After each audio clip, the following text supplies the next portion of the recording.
aí pessoal, tudo bem? Meu nome é Felipe Noronha, sou membro do Maratona USP e hoje eu vou dar uma aula bem legal para vocês que é de two pointers e recursão. Eu vou falar logo que o mérito dessa aula não vai estar no que eu vou falar aqui na frente, nem no que a gente vai fazer muito aqui. O mérito dessa aula está na lista. Então se vocês querem aprender realmente two pointers e recursão, eu recomendo que vocês olharem o link da lista que vai estar na descrição do vídeo. Então vamos lá. O que é two pointers? Two pointers é uma técnica que a gente vai usar quando a gente lida com dois índices, e um vetor, e uma array, ou sei lá, em qualquer coisa da vida. Então, por exemplo,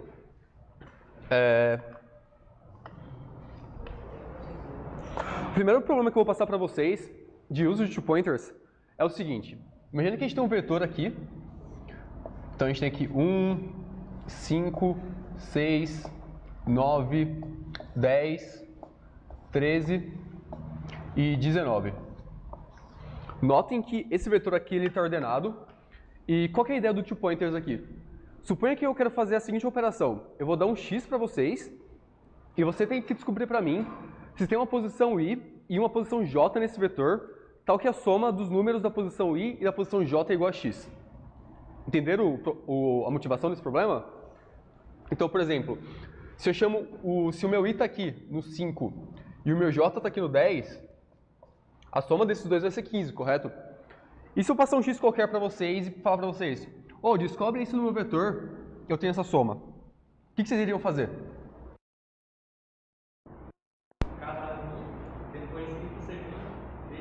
Então, o que você está falando, por exemplo, eu vou para o 1, percorro todo mundo depois do 1, depois eu vou para o 2, vou para o 5, aliás, percorro todo mundo depois. Você não precisa percorrer o 1 de novo, né? Sim, sim. É tipo, do 1 para frente, depois do 5 para frente, depois do 6 para frente. Todo mundo concorda com essa solução aqui? Todo mundo concorda que ela funciona? Só que vocês viram lá passada, né, em ordenação e busca binária e complexidade, que a complexidade disso daqui não ia ser muito boa, né? Alguém consegue pensar qual seria essa complexidade aqui? Quem falou? N ao quadrado, perfeitamente. Então, tipo, eu acho que N ao quadrado não é uma complexidade muito boa, não é uma complexidade que a gente gosta muito aqui na maratona. Essa solução funciona, mas, por exemplo, o meu vetor tivesse, sei lá, 1 milhão de números, eu ia gastar 1 vezes 10 a 12 operações para poder checar tudo, o que não é muito legal. E qual que vai ser a técnica que a gente vai usar aqui de two pointers? Two pointers, eu vou aplicar ele aqui, mas é uma técnica que você pode expandir ela para muitos problemas, tipo, muitos problemas mesmos, principalmente quando você lida com dois ponteiros. Então, eu vou mostrar tipo, duas aplicações dela aqui hoje, mas expandam ela para muitas coisas, vocês vão ver coisa na lista, assim. Chame a gente para tirar dúvida, porque é uma coisa muito legal e muito útil. Então, como é que a gente vai fazer a técnica de two pointers para fazer essa operação? A primeira coisa que eu vou fazer, eu vou setar um i. Não está funcionando. Tá. Eu vou setar um i, então, no começo do meu vetor. Então, inicialmente, o i está apontando para o 1, para a posição 0 no caso, e o j vai estar apontando para a última posição. Ok? Qual que vai ser a ideia? Lembrando que, para a gente fazer isso, esse vetor aqui ele vai estar ordenado. Ok? Então, o que eu vou fazer? Eu vou ver o número que primeiro, alguém me fala um número aqui para a gente testar. Um x qualquer aí, para a gente ver se a soma dá um x. Acho que, sei lá, 16. 16 é bem ok, né? Vocês concordam? Vamos lá então. O nosso alvo é achar 16. Bom, vamos lá então. Eu pego o número que o meu i está apontando, mais o número que o j está apontando. Esses dois números vão dar 20, correto? Qual é a relação entre 20 e 16? 20 é maior que 16. Então o que eu vou fazer? O meu j vai andar para trás. Então aqui está o j. Agora, o que eu vou fazer? Vou comparar de novo. O valor que o meu i está apontando e o valor que o meu j está apontando. Então, 1 mais 13. 14. 14 já é menor que 16. O que eu vou fazer agora? Eu vou andar o i para frente. Estão acompanhando o que está acontecendo aqui? Bom, de novo, 5 mais 13 é 18. 18 é maior do que 16. O que eu vou fazer agora? Vou voltar. Vou voltar meu j. Bom, 5 mais 10, 15. 15 é menor que 16. O que eu faço? Eu vou com o meu i para frente. Bom, finalmente, 6 mais 10, obviamente 16. Chegamos, existe um x igual a 16 na minha solução. Correto? E qual é a complexidade desse algoritmo agora?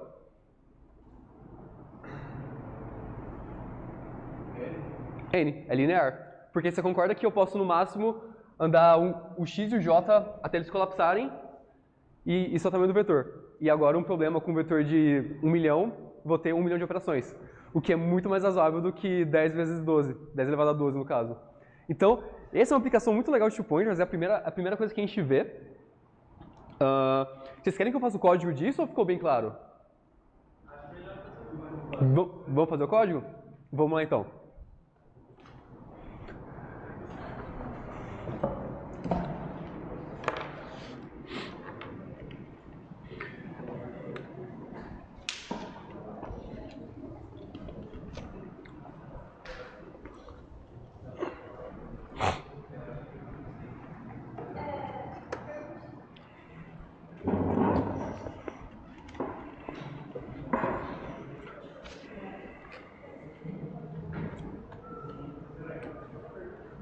Ah, claro. Como que eu faço para saber isso? Eu vejo, por exemplo, vamos lá, vamos fazer isso de um jeito legal. Imagina que esse vetor aqui é um vetor S, ok? Uma array S.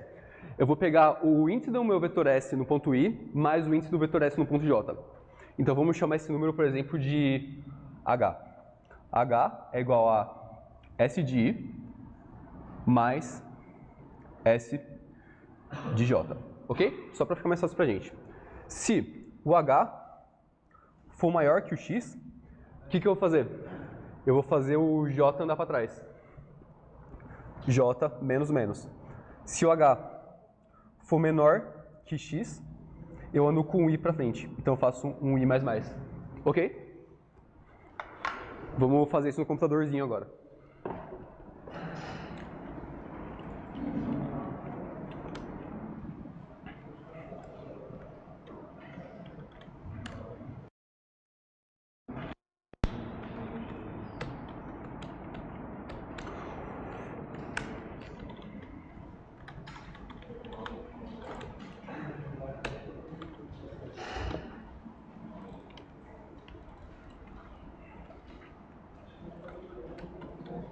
Bom, eu não sou criativo, então esse programa vai se chamar Oi, mas eu não vou conseguir salvar por motivos de sec.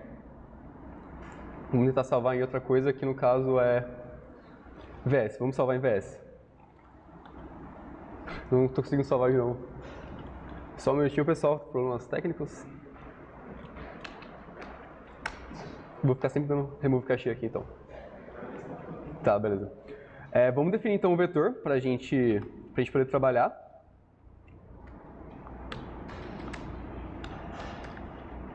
Vai ter um vetor de 6 posições. Na verdade, vamos ler, né, para ficar mais bonitinho. Int n. Sim. N. Agora eu vou criar um vetor S de tamanho n. E o que eu vou fazer? Meu Deus. Tá. Int I recebe 0. E o meu J vai receber n menos 1. Todo mundo concorda? É o mesmo parâmetro que eu estava fazendo aqui na lousa, correto? Agora eu vou ler o x, que é o número que eu quero pegar.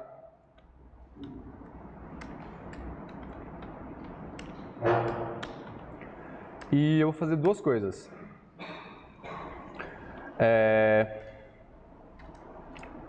While j maior que i. Então, no caso, enquanto j e i não se colapsarem, a primeira coisa que eu vou fazer aqui é checar se eu encontrei a minha solução. If S de I, chamei de S? Chamei de S, mais S de J igual a X, se out, achei, endline, return 0,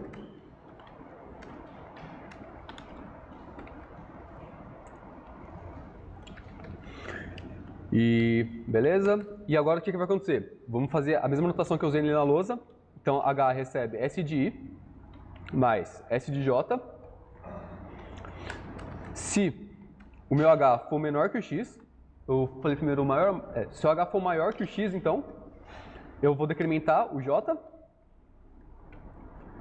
Caso contrário, eu incremento o I. Todo mundo concorda? Se ele não tiver achado até o final da solução, eu dou um Cout. Não achei. Bom, todo mundo acha que esse programa aqui vai funcionar? Eu não sei, porque eu não fiz ele ainda. Então aqui no improviso, se não funcionar eu vou passar vergonha.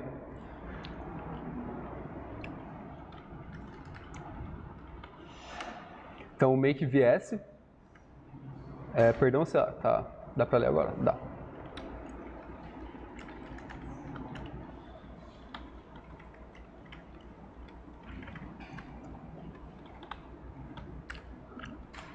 Compilando. Eu tenho que definir o H. Então H vai ser um inteiro.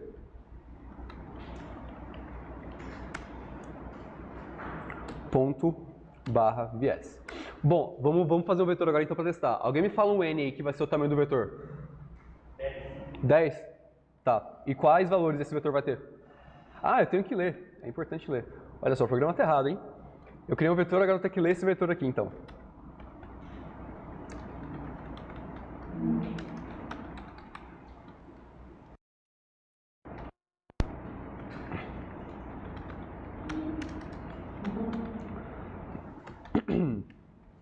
Agora tá funcionando. Bom, vamos lá então. Vai ser um vetor de tamanho 10. Quais vão ser os valores do vetor então?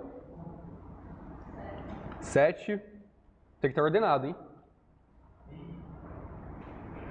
Vamos lá então. 7, 9, 10, 13, 17, 20, 21. Qual que é a contagem já? 1, 2, 3, 4, 5, 6, 7, 8, 9, 10. Correto. Qual que é o x então que vocês querem testar aqui para esse vetor? Que vocês acham que tem, que vai achar? 41? Achou. Agora vamos rodar para o mesmo vetor, só que... qual que é o número que não tem no caso? Qual que é uma soma aqui que não tem? Quanto? 6? 100? Não achou. Então, esse é um algoritmo bem espertinho para a gente fazer isso, two pointers, bem básico. Agora vamos pensar numa coisa um pouquinho mais sofisticada que a gente pode fazer com two pointers. E essa coisinha sofisticada é um problema do Goldforces que está na lista. É o Visaya and String. E vamos dar uma lidinha nele. Tá, todo mundo consegue enxergar? Consegue enxergar também? Top.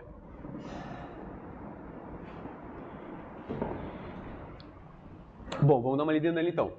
A estudante de escola, Visaya, tem uma string de tamanho N. Como ela ganhou como presente de aniversário. Então, o aniversário dessa garota não é muito legal porque ela ganha palavras no aniversário. Essa string consiste de letras A e B, e a Visaya quer descobrir, no caso, a beleza dessa string. Então, o que vai ser essa beleza dessa string que ele definiu no problema?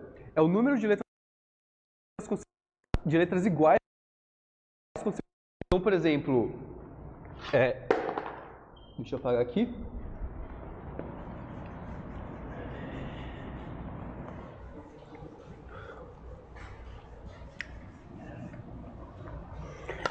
Por exemplo, essa string aqui, ó, não tem muito a ver com o problema ainda, é só para a gente definir a beleza. Ela tem uma beleza de no máximo 3, que eu só tenho 3 letras iguais aqui consecutivas. Já essa outra string aqui, a beleza dela é 1, porque 1 é o tamanho máximo de letras consecutivas que eu tenho. E qual é a condição que ele pediu nesse problema pra gente? Ela pode mudar cada caractere da string. E ela quer saber qual que é o máximo que ela consegue. Então vamos lá, voltando para essa string que a gente tinha aqui, por exemplo, a string A,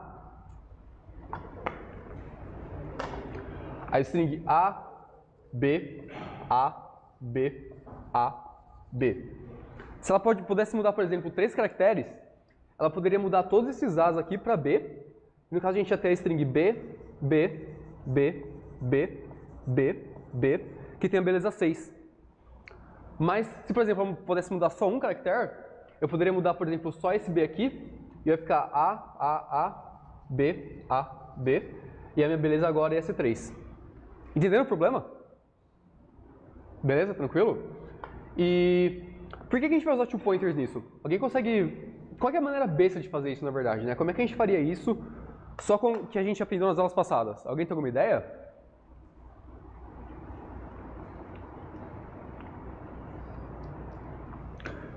A ideia para resolver esse problema sem usar two pointers, bem parecido com a ideia do problema que a gente resolveu agora anterior. O que a gente ia fazer no caso? A gente ia pegar a primeira letra, então vamos lá de novo. A, B, B, A, B. Vamos supor que, por exemplo, o meu K é 1, então eu só posso mudar uma letra desse string. Então eu começo nesse A aqui e vou olhando. E vou contando quantas vezes eu posso mudar. Então, por exemplo, se eu quero transformar todos os B's em A's nessa primeira passada, eu vou e conto aqui, eu tenho A, eu preciso mudar? Não. Então eu estou aqui. Eu tenho B, preciso mudar. Só podia mudar uma vez, então agora eu mudei esse B para A e a minha beleza é 3. Agora eu vou para o A seguinte, porque eu não posso andar mais um. A, eu tenho ele aqui, não vou mudar nada, porque A é o que eu já quero. Então o que eu vou fazer? Eu vou para a próxima string, que é um B, e vou mudar ele para A. Então no caso, aqui eu ia ter beleza 2.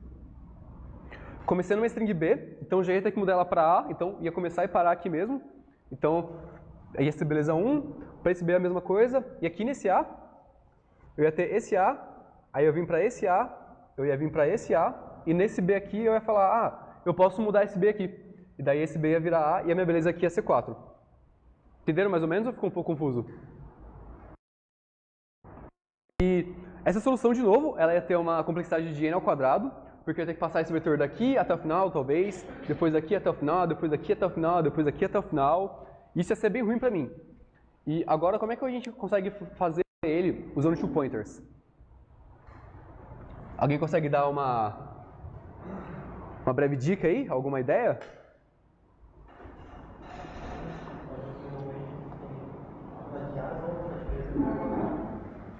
Desculpa, pode falar um pouquinho mais alto?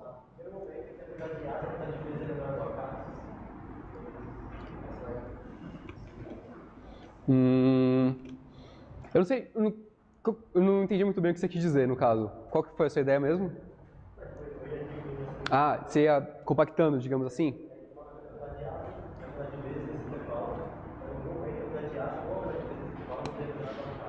Tá, então você ia diminuir as duas pontas, digamos assim? Essa solução ela não é muito boa justamente por causa que a ideia de diminuir as duas pontas poderia ser que você desperdiçasse uma solução ótima nesse caminho que você está jogando fora. Porque a gente pode fazer isso no outro problema, porque o outro problema está ordenado. Então a gente está garantindo que a gente não vai voltar ou ter coisa do tipo. A gente consegue provar isso. Só que nesse problema, eu não consigo fazer muito bem isso porque isso aqui não tem uma ordenação definida ou coisa do tipo, entende? Mas a ideia de usar two pointers, no caso, vamos fazer esse exemplo que o enunciado dá, que é A, B, A, B, A. E aqui ele me dá o K igual a 1. Então eu só posso mudar uma letra. Vamos partir do primeiro pressuposto, vamos fazer a primeira passagem aqui, que é o quê? A gente quer transformar todas as strings B's em A. Então toda vez que eu mudar uma letra vai ser para ela virar A, para que no caso a minha string que tenha todas as letras sequenciais igual a A. Então vamos lá, vamos começar aqui para o primeiro caso igual a A. O que eu vou fazer? O que eu vou ter two pointers aqui? Eu vou ter um pointer L e um pointer R, que inicialmente estão no mesmo lugar. O que eu vou fazer? Eu vou contar o número de letras que eu posso mudar nesse intervalo LR. Então, por exemplo, vamos fazer esse passo aqui. No início, os dois estão apontando para A. Quantas letras eu ainda posso mudar? Uma. Vocês concordam? Que eu ainda tenho um K disponível para poder mudar. O que eu vou fazer então? O R vem para cá. Isso aqui é um A. Eu preciso mudar o A? Não. Então eu posso ir para frente. Agora o meu R vai vir para cá. Eu preciso mudar esse B aqui? Preciso. Só que agora o que acontece? O meu K foi gasto aqui. Eu não posso mais mudar nenhuma letra agora. Se eu chegar num B, eu tenho que fazer algum tipo de parada, alguma coisa. Então vamos lá. O R pode continuar se mexendo. Só que chegou aqui, eu não posso mexer mais no meu R. Porque esse B aqui no caso, ele deixou de valer E e agora é um A. Vocês concordam? Que implica que o meu K é igual a zero. Todo mundo entendeu esse passo? Esse primeiro passo que a gente fez? E agora o que a gente vai fazer? O meu R está travado aqui. Eu não posso mexer mais nele porque senão eu vou estourar meu K e eu não tenho mais o que estourar no meu K. O que eu vou fazer agora então? Eu vou mexer o meu L. Primeiramente eu vou guardar então aqui a string que eu achei. Então essa string aqui que eu achei primeiramente, ela tem uma beleza de 5. Todo mundo concorda? Tem 4 letras A. Eu mudei um B, então minha beleza vai ser 5. Eu vou mexendo no meu L. Então, colocar meu L para cá. Não mudei nada, o meu K ainda continua sendo 1. E agora que vem uma pegada legal. O meu L, quando ele estiver aqui no B, nada acontece ainda, vocês concordam? Porque eu ainda tô tendo que mudar essa letra aqui para A. Então o meu K continua sendo zero. Só que quando o meu L vem para esse A aqui, o que aconteceu com o meu K? Ele restaurou 1, certo? Então agora aqui, quando eu tenho essa configuração, meu K está valendo 1 de novo. Concordam? E agora o que eu posso fazer? Agora que o meu K vale 1, eu posso continuar movendo o meu R. Então agora o que eu vou fazer? Vou mover o R de novo. Só que chegando aqui, eu encontro outro B. Então o que acontece? Meu K vai valer 0 de novo. A mesma coisa. Eu posso mover o R para cá? Posso, porque é um A. Então eu vou mover. Posso mover o R para cá? Posso de novo, porque é um A. Terminei a minha aplicação, porque o R chegou no final, não posso fazer mais nada com ele, não posso andar mais para nenhum lugar. De novo, conto. Qual que vai ser a beleza dessa string aqui? Vai ser 5. Concordam? Ok com isso? Então, essa foi a primeira passada que a gente fez, tentando transformar os A's em B's. Como que a gente faria essa segunda passada agora, se a gente quisesse transformar os nossos 5 a gente já viu, 5 é a resposta do problema, mas vamos fazer agora o caso que não seria a resposta do problema, que seria se a gente quisesse transformar os A's em B's. Então, de novo, ia começar com o meu L aqui e o meu R aqui também. E o que ia acontecer?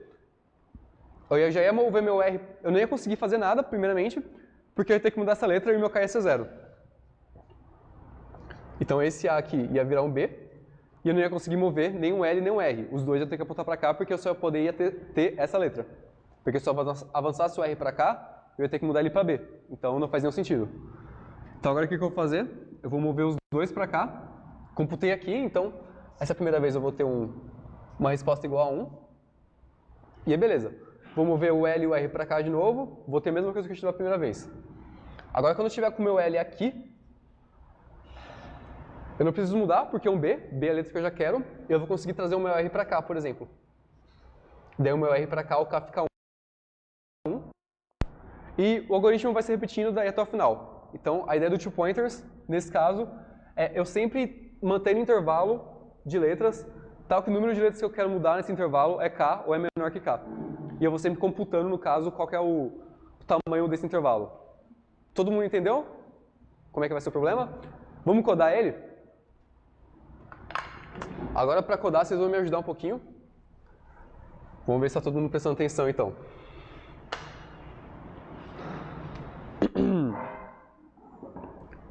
Eu tenho uma colinha aqui também, então, para garantir. Alguma dúvida na passagem? Vamos lá, então. Vamos apagar isso daqui. Bom, foi na última aula ou foi na penúltima aula que vocês viram funções? Alguém lembra? Acho que fazem uma ou duas aulas que vocês viram funções, né? Ou uma um pouquinho mais para trás. Foi a antepenúltima, então? Beleza. Então, para deixar as coisas um pouquinho mais bonitas. Então, o que a gente vai fazer aqui? A gente vai definir NK, que no caso são os parâmetros do problema. Se a gente voltar aqui, ele vai me dar um N, que é o tamanho da string, e um K, que é o número de letras que eu posso mudar. Vou ler os dois, e eu vou ter uma string S. Tá, isso aqui pode ser novo, acho que para a maioria de vocês, né? Alguém que sabe o que é string? É um vetor chars. E o que é um vetor chars? Não fala que é uma string. Tá. Vetor vocês já viram, né? Viram o vetor de inteiro. E o vetor de char não é nada mais nada menos do que uma palavra. Então, o char é um caractere. Então, o char pode ser, por exemplo, A, B, C, F, sei lá, hashtag, pode ser, sei lá, o arroba. E o vetor de char, no caso, vai formar uma palavra, que eu vou concatenando vários caracteres para formar uma palavra. Então, string não é nada mais nada menos do que uma coisa bonitinha de definir, um jeito bonitinho de definir uma palavra. A única diferença é, eu posso tratar o string da mesma maneira que eu trato um vetor. Então, por exemplo, eu posso acessar uma posição de uma string. Vou comentar aqui só para a gente poder entender. Então, por exemplo, eu tenho uma string S que recebe Felipe. Se eu mandar imprimir, por exemplo, S de 0, isso daqui vai ser igual a F. Se eu fizer F de 4, isso daqui é igual a 0, 1, 2, 3, 4. Isso daqui é igual a P. Todo mundo entendeu, então, como é que funciona a string? É bem basiquinha, vocês vão ver mais sobre isso na aula que vem. Mais sobre essa parte de... Isso daqui, na verdade, é uma coisa do STL, que é uma do C++. Vocês vão ver mais certinho na próxima aula. Mas eu só estou apresentando para vocês hoje, é bem básico, é bem simples de usar. Então, a string S vai ser a palavra que a Visaya vai ter, que é o que ela ganhou de presente, infelizmente. Então, vamos ler aqui na main agora. Vamos receber as coisas que o programa pede para receber. Então, primeiramente, eu vou ler um N. Depois eu vou ler um K. Depois eu vou ler a string que ela recebeu. Tá. E agora a gente tem que fazer uma coisa para checar isso. Vou fazer uma função aqui no caso. O nome dela vai ser check. E ela vai receber um char x. O que vai ser esse char x que eu estou passando para ela? Char é o... Lembra como eu falei? Char é um caractere. Então o que eu estou fazendo? Eu estou passando para essa função o caractere que eu vou querer mudar na minha string. Por exemplo, a gente fez a primeira passagem ali. Na primeira passagem a gente tinha que transformar todos os b's em a's. E na segunda passagem a gente transformou todos os a's em b's. Lembram disso? E eu estou fazendo isso aqui para a gente ter que fazer no código 2 vezes. Então eu passo isso daí como parâmetro para essa função. E eu vou chamar essa função 2 vezes com parâmetros diferentes. Vocês já vão ver certinho o que eu estou querendo dizer. Então vamos lá. Int ret recebe 0. Esse aqui vai ser o valor que eu vou retornar da minha função. Vou fazer o int L e o int R que vai receber 0 também. No mesmo esquema que a gente está fazendo na lousa, sem nada demais. Eu vou fazer um outro int aqui, que é o int CNT, que vai receber 0. O que esse int CNT vai significar? Ele vai ser para a gente o número de letras que eu já mudei na minha string. Então, por exemplo, eu vou ter uma string que vai ser delimitada por L e R, uma substring, no caso, perdão, que vai ser delimitada por L e R. O CNT vai me dizer quantos caracteres eu estou tendo que mudar nessa string delimitada por L e R, tal que eu tive que mudar eles para poder ter uma string perfeita, para ter uma string bonitinha, ok? Agora eu vou percorrer esse, então eu vou fazer L recebe 0, L menor que N e L++.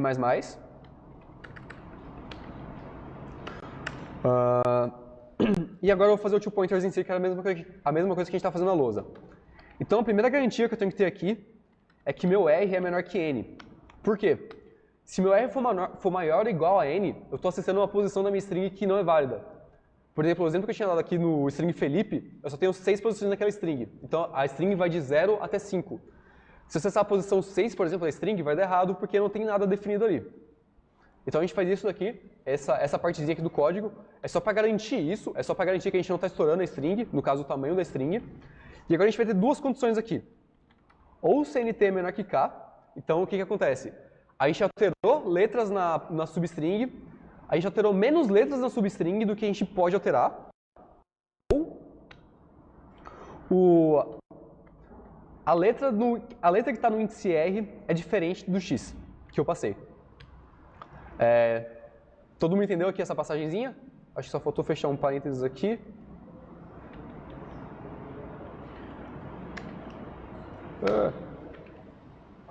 Tá, isso aqui está cortado. Ok, sem problema.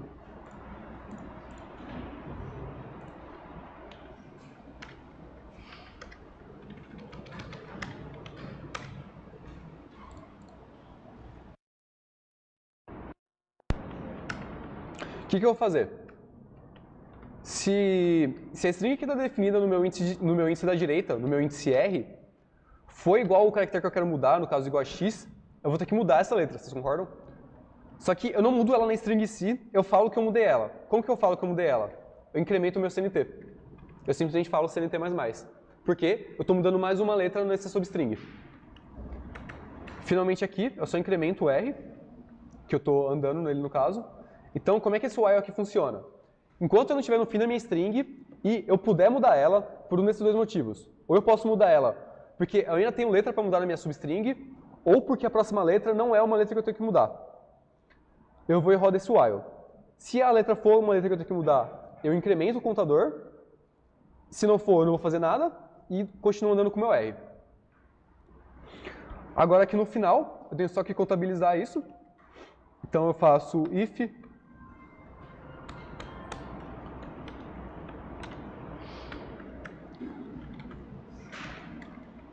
Então, isso daqui está fazendo o quê?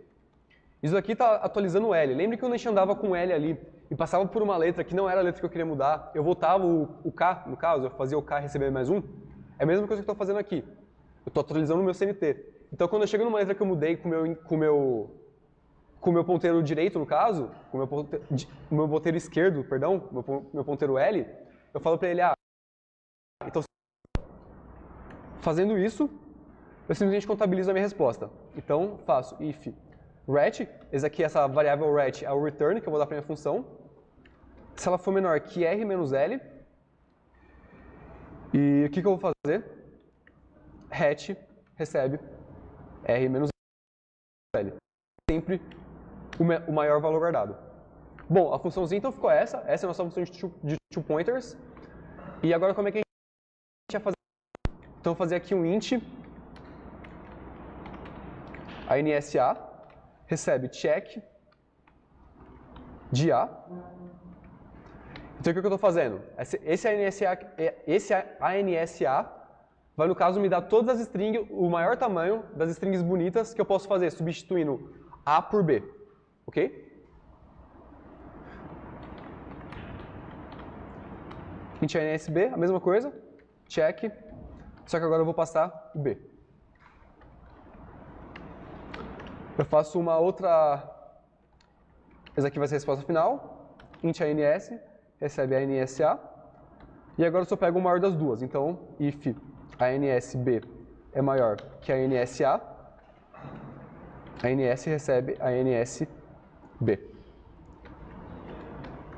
E eu simplesmente dou um cout aqui, ANS endline. Bom, nosso programinha está feito. Essa partezinha aqui ficou um pouquinho feia. Na próxima aula, o STL dá uma coisa para a gente fazer isso daqui de uma maneira mais rápida. Vamos lá então.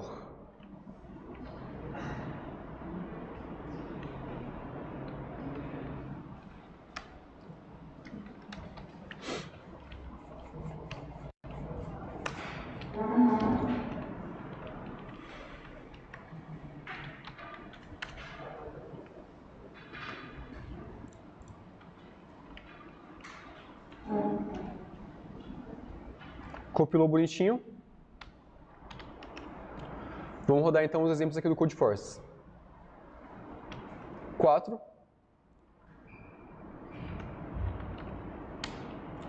E 8, olha só, deu errado. Não devia ter dado 8, devia ter dado 5. Alguém tem alguma ideia porque o nosso código deu errado?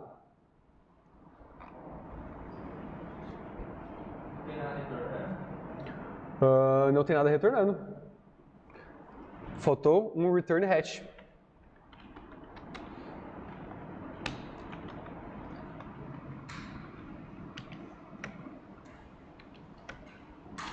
Agora deu 5. E agora vai dar 4. Tinha dado 4 por pura sorte, então. E vamos mandar ele. Faltou escolher o arquivo que a gente vai mandar, né? Acho que isso é importante.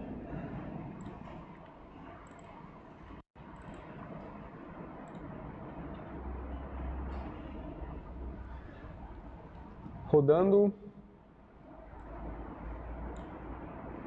O cara deu um limite de memória excedido aqui, o cara tomou uma resposta errada no teste 8.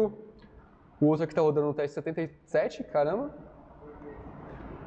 Aqui está parado no 4, vamos lá, vamos lá. Quem dá mais, quem dá menos?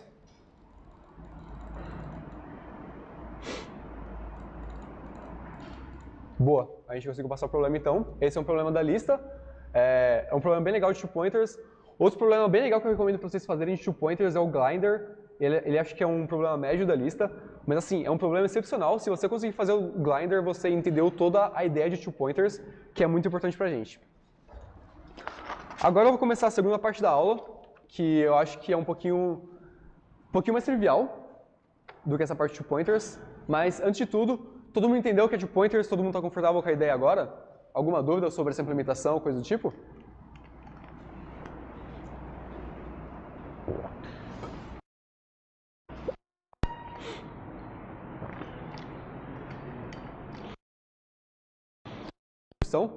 Já ouviram falar? Já ouviu falar alguma coisa assim do nome? Mais algum exemplo? Então, recursão é uma coisa nova para a maioria de vocês, concordo? Bom, vamos lá então. O que a gente define como recursão? Recursão é o que a gente faz quando a gente chama uma função dentro dela mesma. Então, no caso, eu vou chamar a minha função dentro dela mesma. Qual é um exemplo prático disso, por exemplo? A gente vai ver recursão para problemas de grafos mais à frente, nas próximas aulas. Vamos ver coisas de grafos, vão usar bastante recursão. Fibonacci é um problema que usa recursão, eu já vou explicar por quê. E o Bento, no final da aula, vai explicar um problema de Hanoi. Já ouviram falar da torre de Hanoi? A torre de Hanoi, a gente consegue resolver ela de forma recursiva aqui no computador, de forma bem fácil. Então, vou apresentar aqui para vocês uma ideia bem básica da gente usar recursão. A gente, no caso, ia usar recursão para poder fazer agora o fatorial de um número. Como vocês fariam um fatorial de um número? Com o que vocês sabem até agora? Faz um laço. E eu vou multiplicando ela. Então seria algo nesse estilo aqui. Vamos calcular, por exemplo, o fatorial para um n qualquer. Então primeiro eu faço um int aqui. R recebe 1.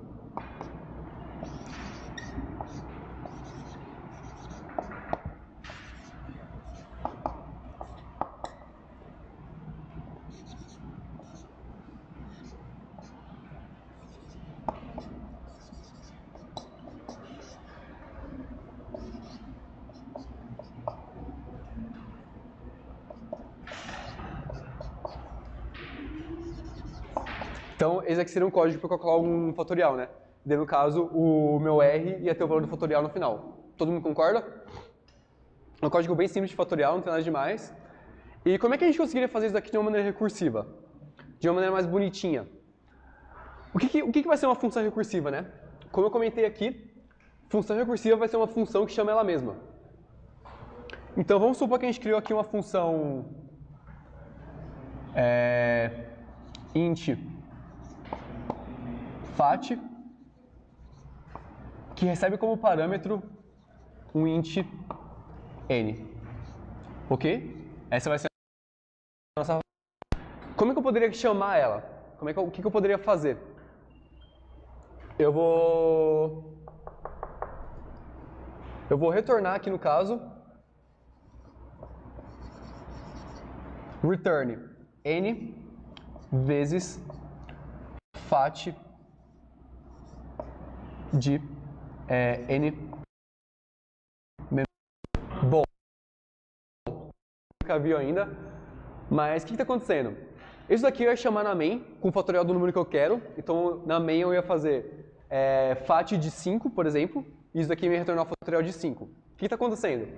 Eu tenho aqui a função fatorial. O que eu vou retornar? Eu vou retornar o n que eu recebi vezes o fatorial de n menos 1. Então, o que acontece aqui, por exemplo? Se eu chamasse com valor igual a 5, isso daqui ia me chamar o fatorial de 4. Que, por sua vez, ia chamar o fatorial de 3. Que, por sua vez, ia chamar o fatorial de 2. Que, por sua vez, ia chamar o fatorial de 1. O que ia acontecer aqui? O 1 ia me retornar 1. Eu ia fazer 2 vezes 1, 2. Aí eu ia fazer 2 aqui. Aí isso aqui ia me retornar 6. 4 vezes 6. Isso daqui ia me retornar 24. 25 vezes 24. Isso daqui ia me retornar 120. Ok? Ou pareceu muito confuso? Então, essa é uma... Só que, vocês conseguem ver algum erro nisso? Alguma coisa que acontecer aqui no meu programa? Ele vai entrar no loop infinito. Bom, para quem não enxergou isso muito bem, a gente vai mostrar aqui algo para vocês de o que é esse loop infinito que falaram aí. Vamos lá então. Imagina que eu tenho uma função que ela só vai imprimir um número qualquer. Então eu tenho aqui uma void PRT de print, ela vai receber um número. E essa função aqui ela é legal porque ela vai imprimir uma coisinha bem legal pra gente. Cout mará tonusp.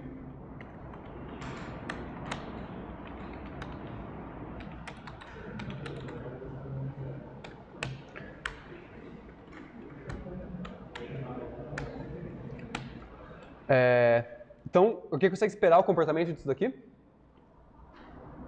O que vai acontecer quando rodar?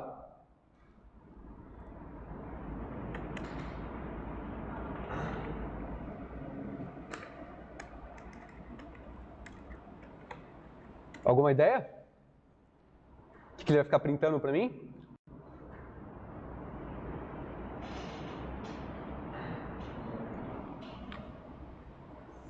Bom, vamos lá então, vamos rodar então para ver o que vai acontecer.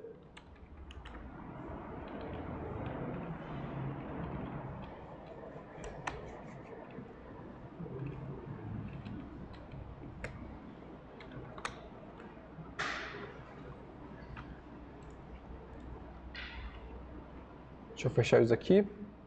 Salvei. Make recursão. Compilou. Bom, tcharam, vamos ver o que vai acontecer. Ele foi imprimindo pra gente até o mais infinito. Essa foi a nossa recursão. O que aconteceu aqui? A gente, toda vez que a gente chama a função PRT, a gente vai imprimir mará tonusp e o n que eu estou passando.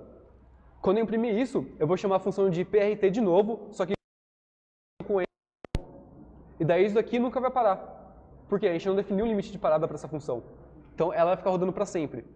No nosso caso aqui, ela rodou tanto que a gente teve uma falha de segmentação. Para quem gosta de curiosidades, essa falha de segmentação aqui foi um negócio chamado Stack Overflow, que é... Inclusive, então o que acontece? A gente tem tantas recursões no nosso computador, que o computador fala, para de falar para fazer coisa recursivamente, cara. Estourou, não consigo mais colocar coisa na minha pilha de recursão. Acabou. E daí ele me dá essa falha de segmentação. Qual seria uma maneira da gente parar com isso? A gente tem que fazer um negócio chamado base da recursão. A base da recursão vai nos dizer um limite que a gente tem que parar. Tipo, a base da recursão é assim, chegou nessa base, a recursão acabou. Aqui não tem mais recursão, aqui é o ponto final. Como é que a gente pode definir uma base de recursão aqui?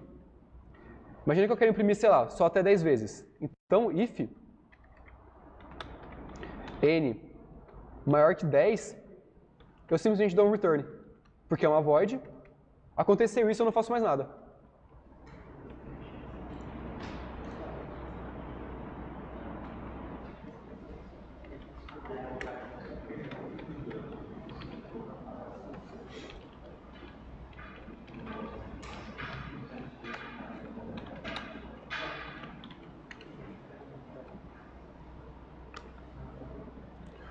Vamos salvar, salvamos. Make recursão. Ponto barra. Agora você imprimiu 10 vezes. Porque a gente definiu aquela base. Então, qual que é o principal de explicar isso aqui para vocês? A principal coisa que a gente está fazendo uma recursão, uma das principais coisas, obviamente, é definir uma base. Se a gente não definir uma base, nossa recursão vai simplesmente ficar rodando para sempre. E no caso, a gente pode ver aqui. E agora, vocês conseguem enxergar que nesse código aqui do fatorial está faltando alguma coisa? A gente definiu uma base de recursão para esse código? Não, né? Esse código aqui ele vai ficar rodando para sempre, até que o meu n seja negativo. E daí, quando o meu n for negativo, ele vai continuar rodando para sempre. Então, eu tenho que definir uma base para isso, porque o fatorial, afinal de contas, não vai para número negativo. Então, eu só faço aqui simplesmente if n menor ou igual a 1, return 1. Ok? defini a base, então agora eu tenho um negócio fatorial que funciona, que vai parar. É legal a gente ficar um pouco esperto nisso, por quê? Por que eu estou retornando 1 aqui? Porque 1 sempre multiplica, né? Então, no caso, quando eu chegar aqui, por exemplo, no n igual a 2, ele vai multiplicar 2 vezes 1. Concorda? E daí eu não anulo a minha multiplicação. Se fosse para fazer isso, por exemplo, para uma soma, então eu quero somar todos os números de um n até 0. Aqui eu retorno a 0. Se o meu n fosse menor ou igual a 0, por exemplo. Ok? Deixa eu ver o que mais tem pra gente falar aqui de recursão. Vocês querem fazer o código fatorial? Acho que não precisa, né? É bem intuitivo. Vocês confiam em mim que roda, né? Bom, então a principal coisa da recursão é isso. É a gente aprender a definir, no caso, uma base da recursão, para a gente ter certeza que a nossa recursão vai acabar. E o código da recursão ele fica muito básico, ele fica muito simples pra gente. Tipo, o código de fatorial é bem fácil a gente fazer ele do método iterativo, a gente ia fazer o for aqui, que é o que a gente fez no começo da aula. Mas outros códigos, outros problemas, normalmente os problemas que envolvem hierarquia, que envolvem dependência, coisa do tipo, não ficam tão legais quando a gente trata ele de forma interativa, quando a gente faz, por exemplo, um for ou coisa do tipo, que é o que vocês vão ver, acho que em matérias pra frente do MAC vocês vão ver, por exemplo, 121, vocês vão ver bastante disso. Inclusive tem uma técnica muito legal que a gente usa, a recursão, que é uma técnica chamada backtracking, que é basicamente vou tentando até dar certo. E esse vou tentando até dar certo funciona muito bem quando eu faço ele de forma recursiva, porque é muito fácil de implementar isso. E uma das formas de implementar esse eu vou tentando até dar certo, na verdade não é eu vou tentando até dar certo, eu vou tentando de forma recursiva, é a Torre de Hanoi. E eu acho que o Bento agora pode falar um pouquinho pra gente sobre a Torre de Hanoi, ele que é o garoto que gosta de falar de Torre de Hanoi, ele vai explicar um pouco do problema pra vocês.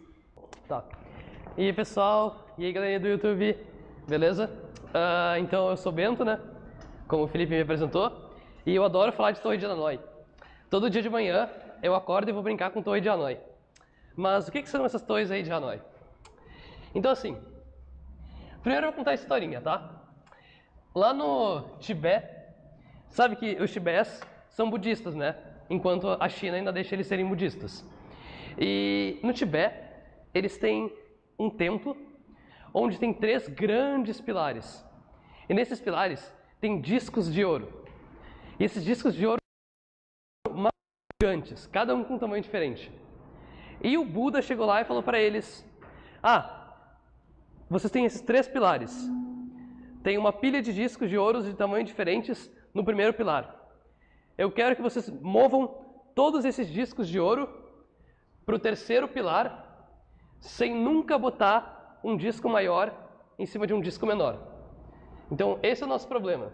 Eu tenho vários discos de ouro aqui e eu quero mexer eles desse pilar para esse aqui.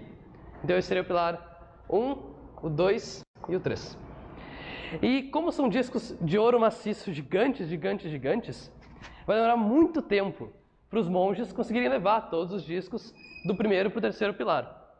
Mas o outro motivo pelo qual vai levar muito tempo é porque, dada a restrição de que eles não podem botar um disco maior em cima de um menor, a quantidade de movimentos que eles vão ter que fazer para conseguir mexer esses 3 discos é exponencial.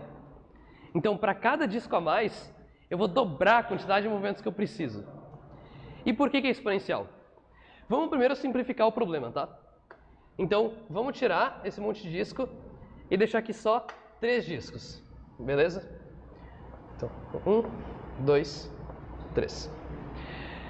A primeira coisa que eu vou fazer é o seguinte: o meu objetivo é levar os discos para a última pilha, né? Para o último pilar. Então, a primeira coisa que eu tenho que fazer é tirar esse disco menor de cima. Então, eu vou tirar esse disco daqui. Eu vou botar esse disco menor aqui no final, tá? Só porque eu quero, tá? E, ok, já tirei um disco dali, faltam só mais 2. Esse disco é maior do que esse, então ele não pode ir em cima. Então ele vai ter que vir aqui pro meio.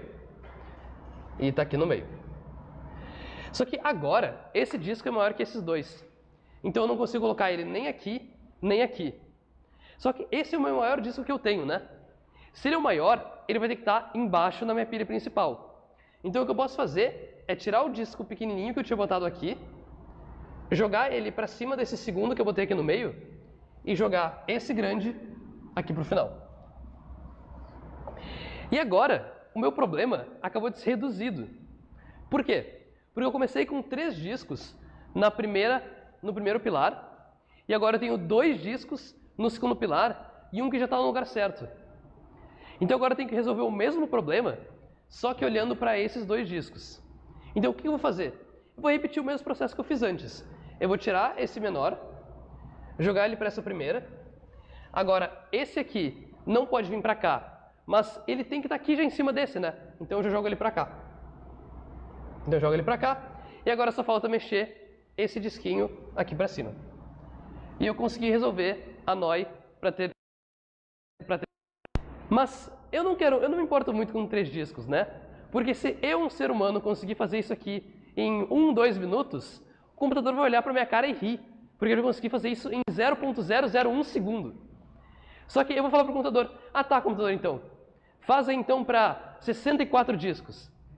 E eu, 64 é um número pequeno, né? Pô, 2 dígitos ainda. A gente aprendeu na aula de complexidade que o computador faz 10 na 8 operações em 1 segundo. Só que lembrem que o que eu falei de que a NOI é exponencial, 64 discos vai levar na ordem de 2 a 64 movimentos. Isso aqui é movimento pra caramba. E por que ele leva 2 a 64 movimentos? Vocês conhecem um método de prova chamado indução? Então, quem aqui que está vendo aqui da USP e tal, vai ter isso, quem for bicho, em Fundamentos de Matemática para Computação. Só que a gente meio que está avançando um pouquinho já, então eu vou dar uma intuição para vocês do que é indução e de por que isso importa nesse problema. Vamos voltar assim para o caso em que a gente fez de 3 discos, tá? Chegou um ponto onde eu tinha 2 discos aqui, que estavam na posição errada, e um disco aqui, que estava na posição certa. Então, vocês concordam comigo que naquele ponto, o que eu fiz foi reduzir o meu problema, resolver o ANOI para n igual a 3, então com 3 discos, para resolver o ANOI com n igual a 2, ou seja, 2 discos aqui, só que eu mudei os pilares que eu estava usando para cada coisa. O meu pilar inicial virou um intermediário, e o intermediário virou o inicial, e o inicial virou o pilar de apoio, por assim dizer, que é para onde eu jogo a coisa que está indo para o lugar errado. Então, essa cara de reduzir o meu problema a uma versão menor do meu problema é a cara da indução. Então, o que seria indução?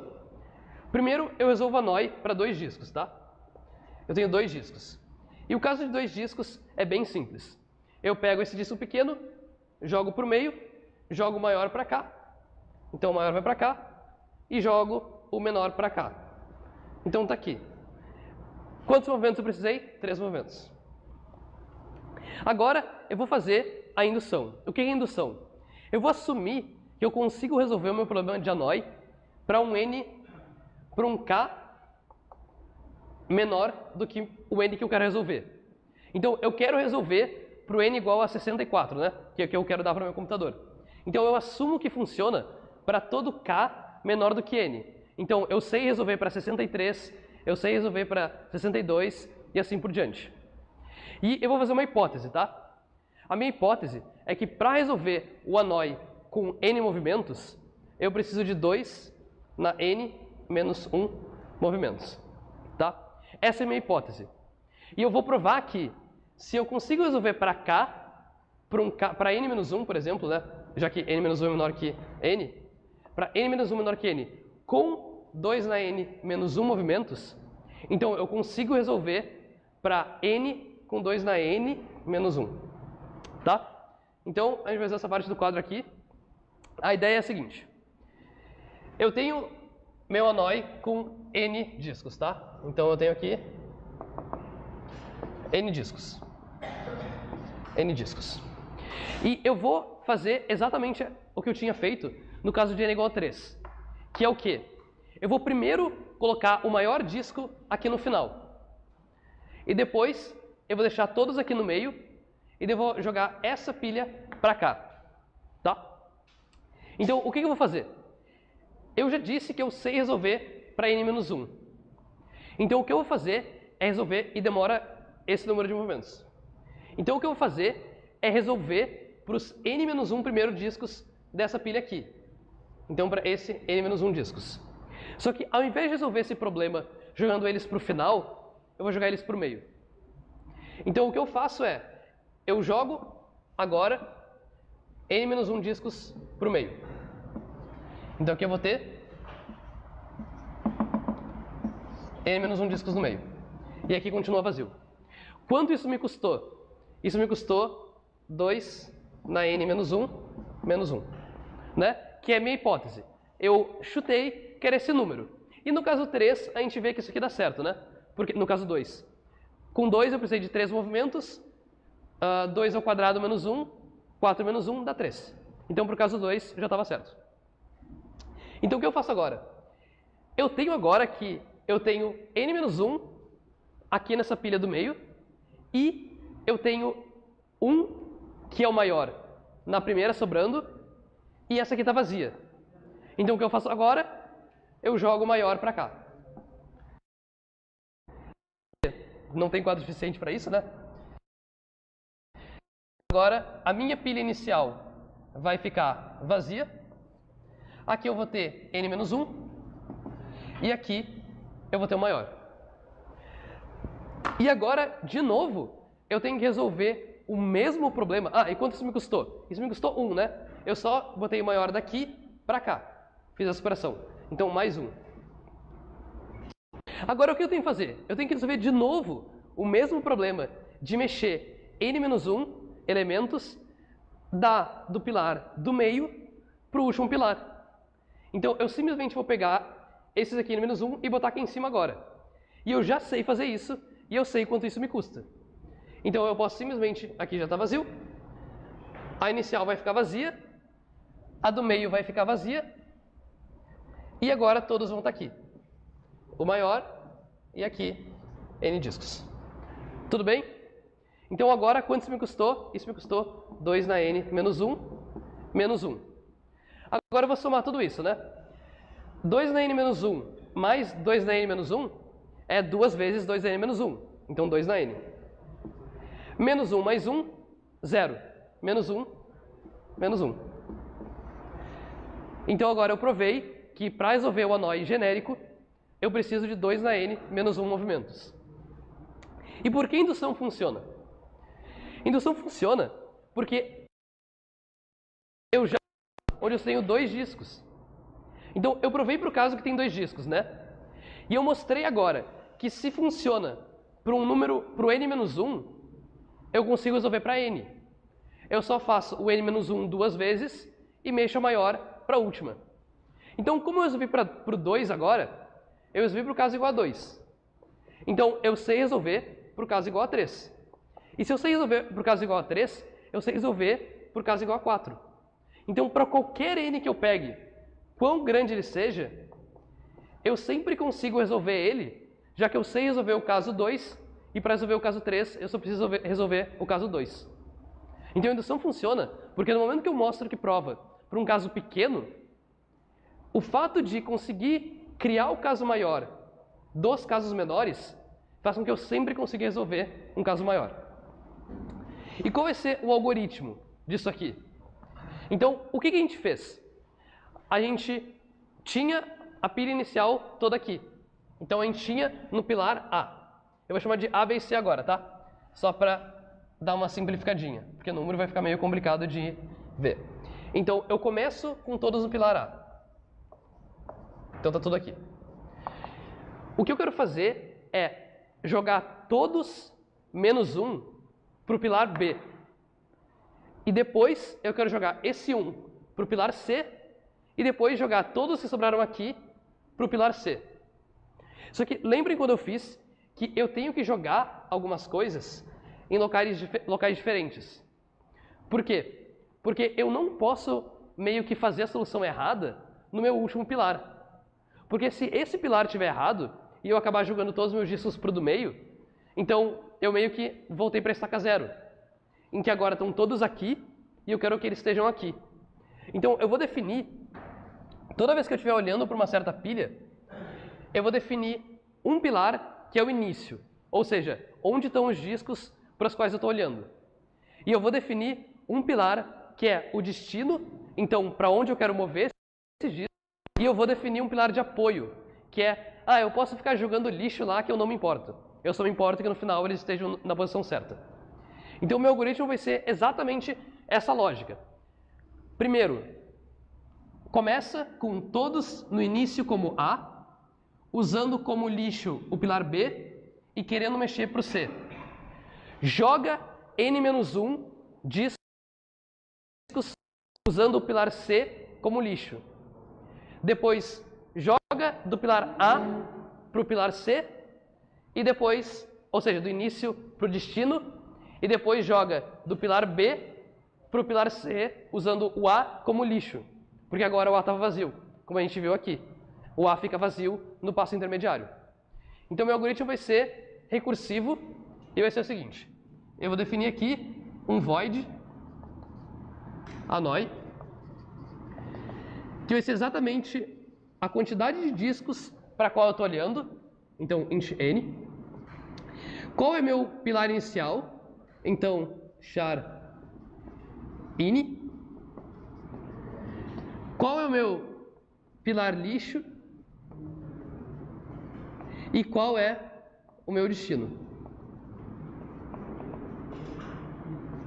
E eu vou apagar aqui esse aqui que a gente não vai precisar mais. Então, essa recursão, a gente pode fazer uma checagem antes de começar, que é se o meu n for igual a 0. Eu só retorno. Porque se eu não tenho discos, então eu não tenho o que fazer. Então eu simplesmente falo, eu não tenho nenhum disco, retorno, acabou meu código, não tenho que fazer nada. Agora, qual é a primeira coisa que a gente tem que fazer? A primeira coisa que a gente tem que fazer é jogar n-1 discos para a pilha do meio, usando a terceira como lixo. Então, eu vou chamar annoy para n-1. Então, eu tiro o disco maior, que é o que eu não quero mexer. Como início, o meu início. Então, ini. A pilha lixo, na verdade, agora vai ser a última, porque o meu objetivo agora é botar eles na pilha do meio. Então, o lixo vai ser o destino e o destino vai ser o lixo. É meio triste para esses caras que a gente está literalmente jogando eles no lixo, né? Mas acontece, é a vida. O próximo passo é colocar o disco maior na última pilha. Então, o que a gente vai querer fazer aqui vai ser printar que movimento eu estou fazendo. Porque, em geral, nesse tipo de problema, o que eu quero fazer é saber que movimento eu tenho que fazer para resolver o meu problema de annoy. Então, aqui no passo intermediário, como eu só vou mexer um disco, eu sei exatamente que movimento eu quero fazer. E o movimento é imprimir caracteres. O início, então, de onde eu estou tirando esse disco que eu estou mexendo, e o final. Então, eu vou imprimir o caractere ini e o caractere dest. E agora, eu tenho que mexer os n-1, que estão na pilha do meio agora, para o final. Então, eu tenho que fazer annoy de n-1 com o início agora vai ser o lixo vai ser o início e o destino é o destino mesmo. E acabou o meu código de annoy. Agora eu consigo resolver annoy para qualquer n, qualquer início, destino. Geralmente você começa com A, B e C, por exemplo, caracteres. E agora você consegue resolver um annoy normal para qualquer valor de n. Complexidade desse código, como a gente já viu, é exponencial. Por quê? Essa linha vai fazer 2 na n-1, menos 1. Essa linha vai fazer uma operação e essa linha fez 2 na n, menos 1, menos 1. Que a gente já provou é a complexidade de annoy. Mas vamos dizer que agora a gente tem um cara que é meio chato e ele te dá o annoy. Então você começa com um annoy 100% normal, tá aqui suas 3 pilhas, nada de estranho. E o cara simplesmente chega e te fala: mas eu não quero que tu faça em 2 na n menos 1 movimentos. Eu quero que tu faça em 25. Daí você fica, pô, mas 25, será que dá? Então, se o limite inferior de Hanoi é 2 na n menos 1, se o número que ele me deu, vou chamar de m, for menor, então eu sei que eu não consigo resolver o Hanoi. Porque eu só consigo resolver Hanoi fazendo exatamente esses passos, e esses passos me têm esse custo. Então, se ele me deu um m que é maior, ou menor que a quantidade mínima de movimentos que eu preciso, então eu não consigo resolver esse passo. E se ele me deu mais movimento? Será que eu consigo fazer um Hanoi que dá certo no final? Então, todos os discos vão estar na última pilha, na ordem certa. Se o cara me der mais movimentos do que eu preciso, o que vocês acham? Pode falar qualquer resposta. Só vai ficar eternizado no YouTube. Não tem nenhum problema. Vamos lá. Dá? Você acha que dá? Se ele me der mais movimentos? Não sei. Boa resposta. Boa resposta porque depende. Essa é a pegadinha do professor, né? Depende. Pensa que eu te dou um movimento a mais que isso. Então, mesmo que eu te dou 2 na n movimentos. Eu vou lá, resolvo meu Hanoi normal e tal, e eu chego aqui na última fileira, gastei 2 na n, e eu ainda tenho que usar algum movimento. É possível eu fazer algum movimento que vai me deixar no Hanoi certo? Eu tenho que fazer um movimento, e tá certo. Tipo, o cara quer que eu faça uma coisa que não dá certo, que tá errada. Eu consigo resolver? Não. Porque qualquer movimento que eu faça, isso tem um movimento possível, né? Eu vou tirar esse disquinho e botar ele em algum outro lugar, aqui ou aqui. E agora meu Hanoi tá errado. Não, então, não dá. Tipo, exatamente, a minha pergunta é exatamente com esse número de movimentos. Será que eu consigo? Então, se ele me der um movimento a mais, eu não consigo. Porque esse movimento a mais vai ser exatamente tirar uma coisa que está no lugar e botar no lugar errado. Mas e se ele me der 2 movimentos? Daí eu consigo. Será que eu consigo? Consigo? Isso. Se com um movimento eu botei uma coisa no lugar errado, se eu tiver um movimento a mais, eu posso simplesmente botar no lugar de novo. E daí eu falo, haha, ganhei. E realmente, com 2 movimentos eu consigo. E com 3 movimentos? Então vamos lá. Com um movimento eu botei uma coisa no lugar errado, né? Agora eu tenho mais 2 movimentos para usar. E eu quero que ela cabe aqui. Tem algum lugar que eu possa botar para ela que ela ainda vai estar errada? Tipo, a ideia é, eu tenho que jogar mais um movimento fora. Para onde eu boto essa pedrinha aqui? Para a primeira, né? Isso. Então eu jogo ela para a primeira, agora ela está aqui. E me sobrou um movimento, eu boto ela no lugar. Então com 2 e 3 movimentos eu consegui. Mas e 4, eu consigo? Eu consigo. Por quê? Porque se eu sei resolver para 2, então eu simplesmente faço a coisa que eu fiz para o 2 2 vezes. Eu jogo minha pedrinha para cá, jogo ela para cá de volta, jogo para cá, jogo para cá de volta. Então, se eu sei para 4, eu sei para 2, será que eu sei para 6? Também sei para 6. Então, se você está se perguntando, até quando esse cara vai ficar falando números e perguntando se consegue? E a resposta é, não mais. Porque agora eu sei um jeito de resolver para qualquer número par. Ou seja, se eu tenho um número par, eu simplesmente jogo a pedrinha do destino em alguma outra, então para outra, e eu jogo da outra para o destino. E eu faço isso quantas vezes? Eu faço isso tantas vezes quanto forem necessárias. Ou seja, a divisão do número por 2, então m, que é meu número, menos 2 na n, menos 1, sobre 2. Eu faço esse número de vezes. Então eu faço essa operação, essa quantidade de vezes. E agora para 3, eu sei resolver, né? Mas agora a gente já tirou metade dos números possíveis inteiros. Só sobraram infinitos, que são os ímpares. Então para o 3 eu sei resolver. Mas e para o 5? O que eu faço?